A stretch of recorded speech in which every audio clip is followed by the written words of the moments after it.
قانون العلاقات الناجحة: ما تخبيش عني اللي فيك حتى لو اللي فيك مني.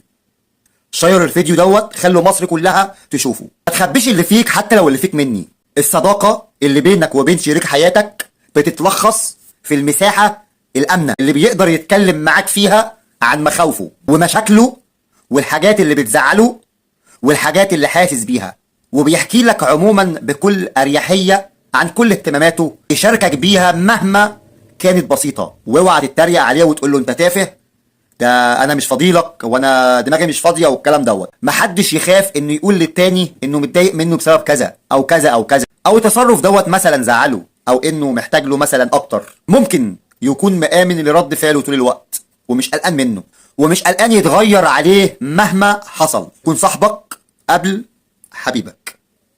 شيروا الفيديو